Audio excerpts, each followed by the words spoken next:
Bergen-Fischer Media. Hey, it's Monday, here we go. It's the Call Me Tony Show.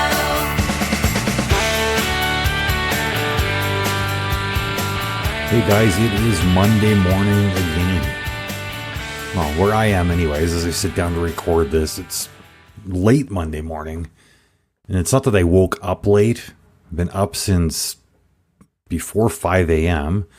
But as I sit here, it is just past 11. And yeah, I don't know what took me so long. I was ready to record the moment I opened my eyes, but for some stupid reason, I decided to do not that.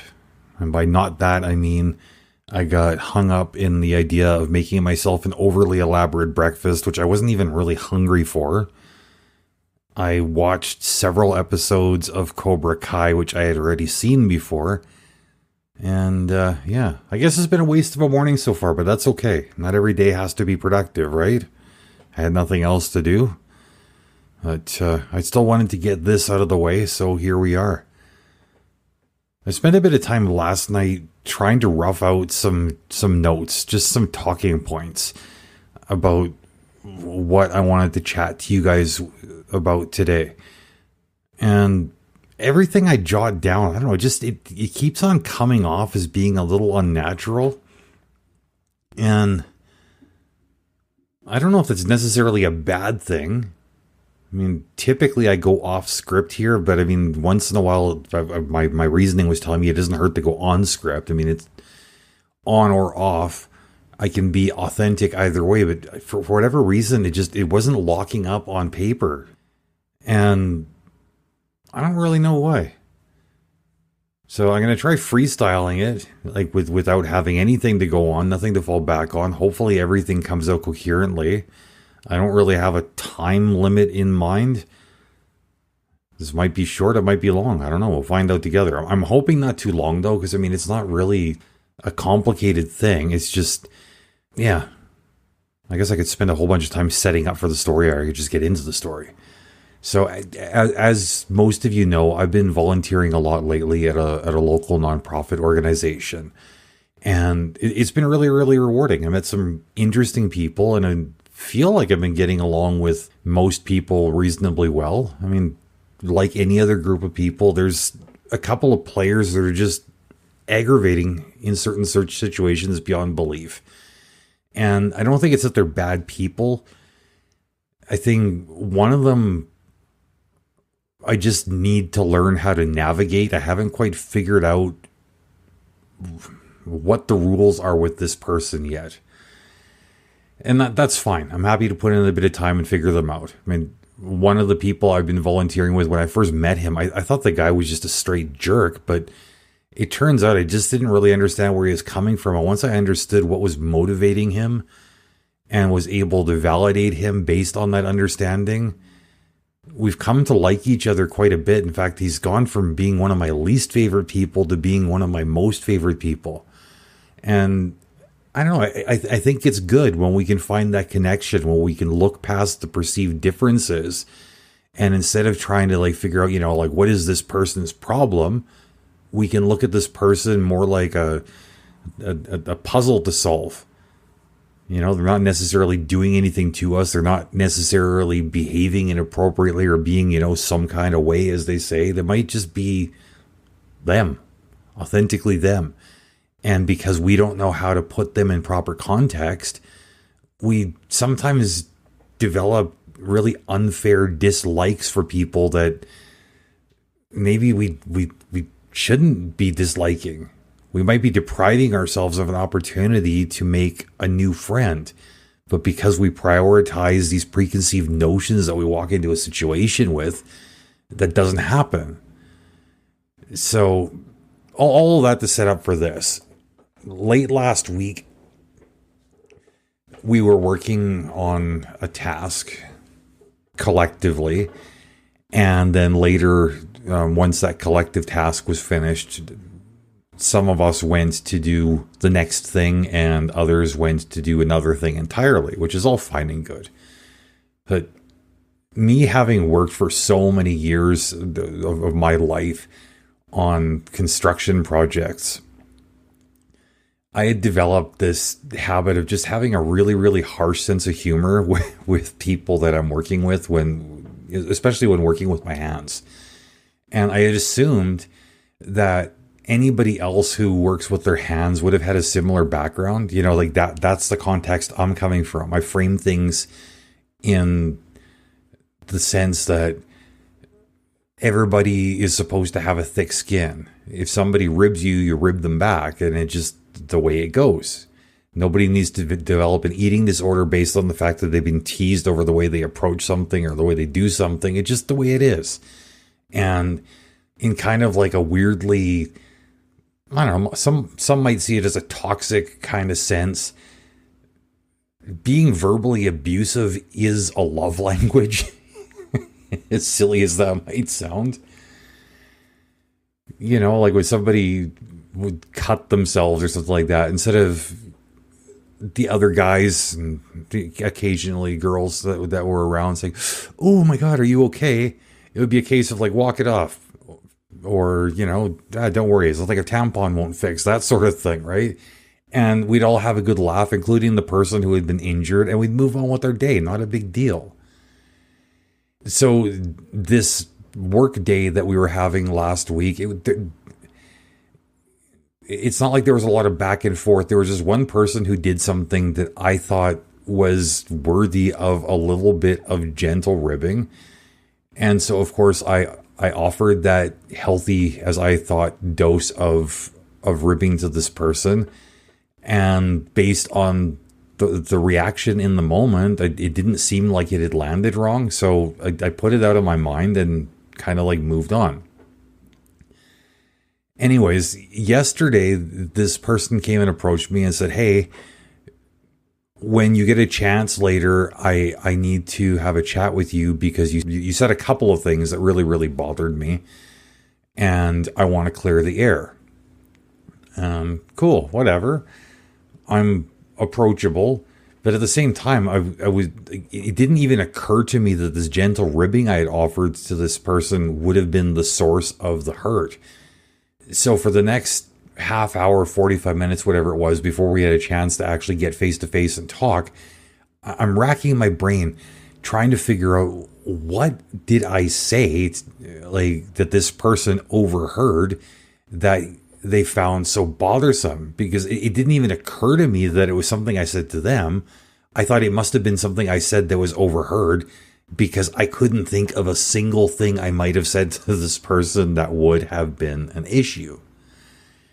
And so I'm turning myself inside out, and I'm a little bit neurodivergent, and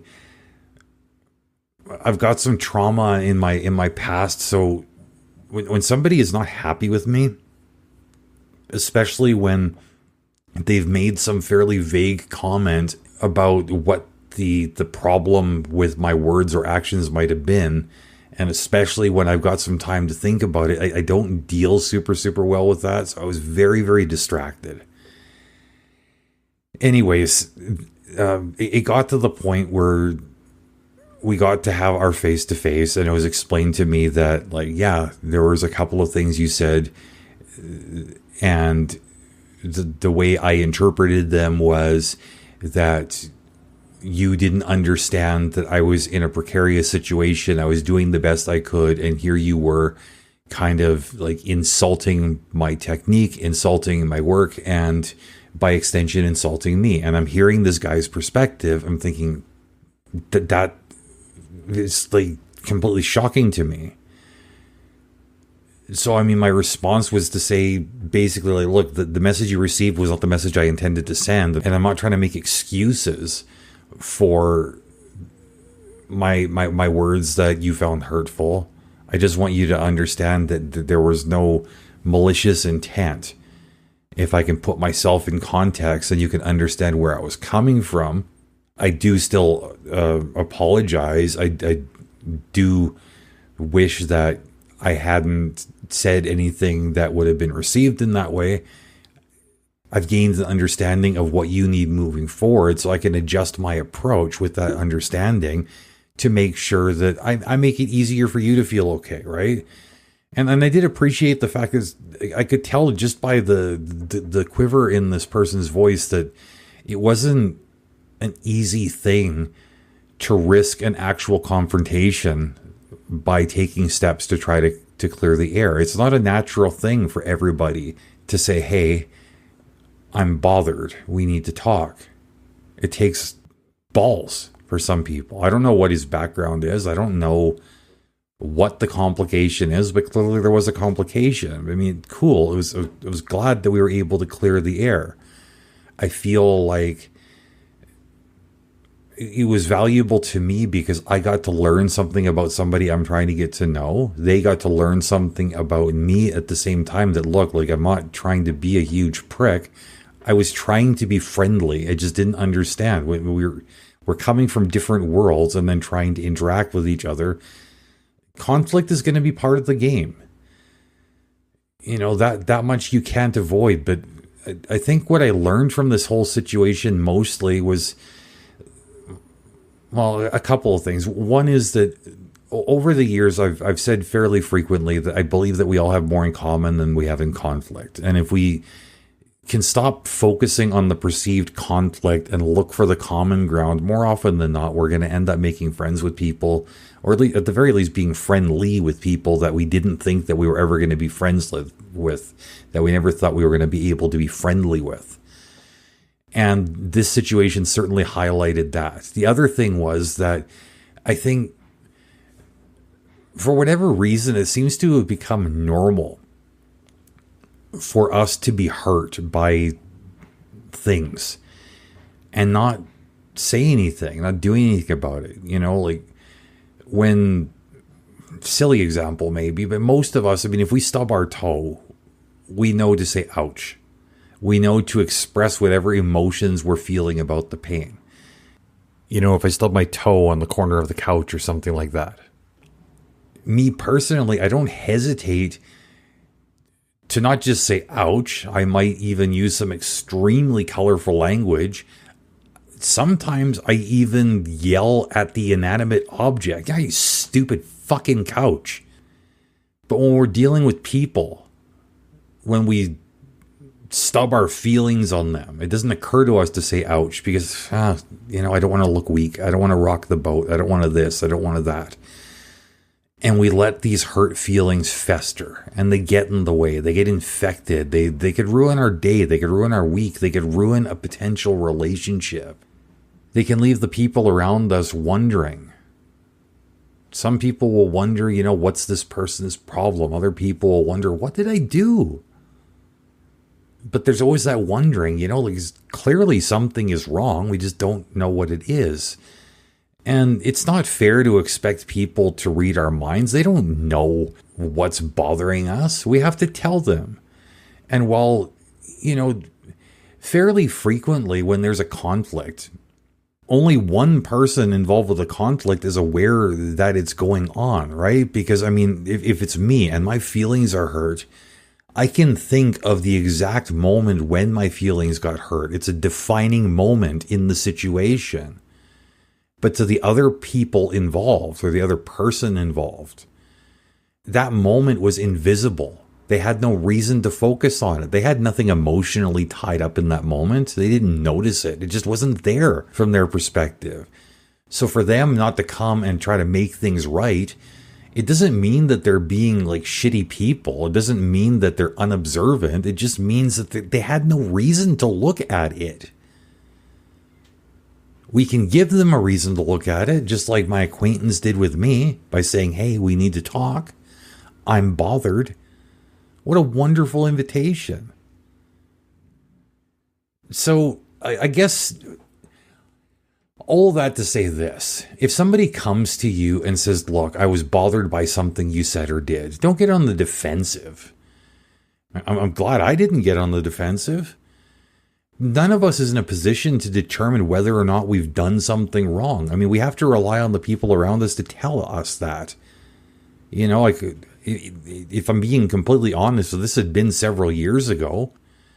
If somebody had said, look, I need to talk to you about something that you said that bothered me, I would have racked my brains and thought, well, I didn't say anything. I wouldn't have even bothered to hear them out. I would have just said, you know what? I haven't done anything wrong. I don't know what your problem is, but figure it out. I don't give a shit. Don't bother me with this shit. And if they had come to me and said, well, actually you did do something and it was this and this and this, I could have just as easily said, you know what? I don't personally find that bothersome. And on top of it, I didn't mean it that way. And if your feelings are hurt, too fucking bad. That's your problem. And for many years, that's how I approached things. And I felt very, very well justified in that. It was perfectly reasonable. Even as I say it out loud, there's a part of me that still thinks it's reasonable. But it's only reasonable to me. I can't be entirely hung up on, what makes sense to me. I can't get hung up entirely on what I've noticed, what I remember, what I intended. Yes, these things all play into the situation, but they're not the entire picture. We also have to consider, actually, I don't want to say we. I have to consider the other perspectives around me because it matters to me how I get along with people or don't. So, yeah, I guess I don't really want to get too much farther into it. I mean, I think it all kind of makes sense, right? I mean, at least I'm hoping it makes sense to anybody who's listening, and part of what I was thinking about, I was pondering this. I thought about a quote, and I wasn't sure who had said it, so I ended up having to look it up. So it turned out to be a quote by Anais Nin, and the quote was, "We don't see things as they are; we see them as we are." And I think that says a lot about the differing angles that I could look at the situation from. I mean, for the person that came to me, my words were framed in the way he would have approached the situation. When I thought about the words as I was saying them, I saw them as harmless because it wouldn't have bothered me. When we came together in conversation, of course, it shaped a new perspective, a new collective perspective, and we were able to see things as they were, yes, to a degree, but to a much greater degree, I think we saw them as we, as a newly refined collective were. We saw them through the lens of, the message sent is not always the message received, but if we can take a few minutes to talk about it, then we can put each other in the proper frame. We can gain that understanding, and we can be friends. Not just acquaintances anymore. I now consider this person a friend, and all because a little bit of offense was caused. It was discussed, understanding was gained, and here we are, stronger for it. So if I was going to give anybody anything that I would say, well, try to put it into practice this week, two things. Try to figure out how to be approachable. Try to hear out where another person is coming from. Of course, it doesn't mean you have to put your own stuff to the side. You can explain yourself. Just don't excuse yourself. Yeah, I mean, offense is taken, it's not given. But at the same time, if somebody says, look, these are basically the things I can handle. These are the things I can't. Can you please approach me on a level that works for me? If you care at all about the person, it doesn't hurt to bend a little bit, does it? So yeah, be approachable. The other thing is, if you're bothered by something, muster up the courage like this person did with me. It's not going to be easy. I mean, it's so weird, like what a natural impulse it is to say ouch when there's physical pain. But what a foreign concept it is turned into when we're dealing with emotional pain. But I think that if we consider the situation that I dealt with, we can learn that pushing past that insecurity can lead to good things. So let the good things happen this week, my friends. Anyways, I'm going to call it a wrap right there. As always, if you got thoughts on this or anything else I've talked about, either on this show or any other, feel free to send me an email, callmetonypod@yahoo.com. Also, please check out my other podcasts, 100 Years Ago. It's a fans look at the music and the history of the Rolling Stones. And the other one is In the Blood. Continued support, enhanced support would be greatly appreciated. Tell your friends, and until next time, take care of yourselves, take care of each other, and much love.